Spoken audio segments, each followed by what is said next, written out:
I'm here at the home of Linda and Bill Smith, our City of Tampa WaterWise Award winners. They're going to join us and show us some of the ways that they conserve water in their landscape. Let's join them now.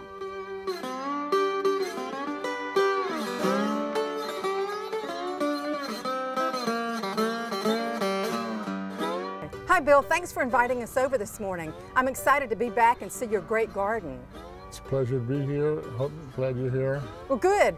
Show me some of the things that you do to harvest rainwater. Well, because of all the potted plants I have, I attended the Master Gardener programs at the libraries, and when you attend a rain barrel workshop, they give you a free one, okay? We certainly do. And I was fortunate enough that in two of the other visits, people had gotten used to theirs, but their husbands wanted a nicer looking one. So they brought them in, and since I had the highest number, I got it. And I augment that water by, when they're full, especially during the rainy season, I fill up the little gallon jugs on top, because it's a lot easier now to grab one of those and walk to wherever my plants are than it is to drag hoses. Absolutely. How many rain barrels do you have?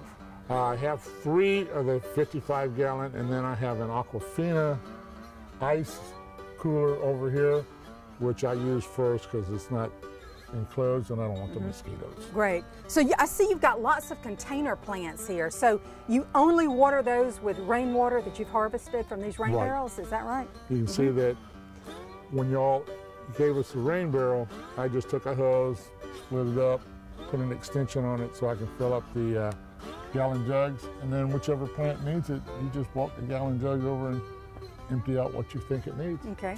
Well, I see you've got lots of interesting plants, and you've got pavers that can absorb the rainwater. Show us some of the plants that you've got over here. Are these all drought tolerant, or do they need supplemental irrigation? If you have a really, really hot summer, you might need to supplement it. But with the rains we've had this year, I've not had to water. So that's right. So during the heavy summer rains, homeowners really don't need to irrigate as much because our great summer rains help us with that. I think now that I've quit using the sprinkler system and dragging the hose around, plants are doing a lot better because I was probably overwatering. That's true. Yeah, a lot of homeowners are guilty of that. And I can see now that they really don't need as much as I thought they did. Yeah. So I'd like to visit your front yard because I know you've got some perennial peanut. I'd like to see how that's coming along. All right. Okay. We'll go around this way because the gate's out there. Okay. Well, this peanut has filled in beautifully. This is wonderful. It's a great ground cover for full sun, no mowing, and I'm glad it stands up to foot traffic because I think next week you're going to have a lot of trick-or-treaters in here, aren't you? Well, hopefully the trick-or-treaters will stay on the sidewalk, but yeah, some of them will bounce in here, and it does take up traffic well. As you can see in other parts of the yard, I planted it, it does just fine. This is this time of the year right now. It really perks up and really fills in everything and can grow over some things, such as these bones. I'll find them throughout the year. Yeah, but it is a wonderful low maintenance ground cover for full sun. We don't recommend it for shade because you won't get this yellow flowering, but for full sun, this is a wonderful alternative ground cover to use instead of turf grass. And I see you've got another great ground cover out front, this Jasmine Minima. Let's go take a look at that. And this variegated Jasmine Minima is an outstanding ground cover in any light situation, but you've got it here in shade and it looks wonderful. Now, when did you put this in, Bill? All right, this was just put in August, right over in here. This has been here for a little while, but you can see the difference in how quick it fills in. It really does. It's only been a few months, and the section on further down has been there about 2 months, and I already have runners spreading out on that one also. Okay, and you're no longer irrigating this, it's just growing on its own. No, only, again, maybe in the month of August, if we have a severe drought or whatever, and you see it curl up, then it might get a little water. Otherwise, no, it takes care of itself. Yeah, well, as with any plant, especially any ground cover, you've got to water it in well when you first plant it to get it established. But that's what I love about this ground cover. Once it's established, it needs no supplemental irrigation, no fertilizer. It's very pest resistant, so this is a wonderful low maintenance ground cover, wonderful alternative to turf grass. Bill, I see you've got two of my favorite drought-tolerant Florida natives, Muhly grass, which I'm so happy to be here in the fall because this is when Muhly grass is in its glory. Looks its best. I love it. It's absolutely beautiful. A wonderful drought-tolerant ground cover, and ornamental grasses add so much interest to the landscape, don't they?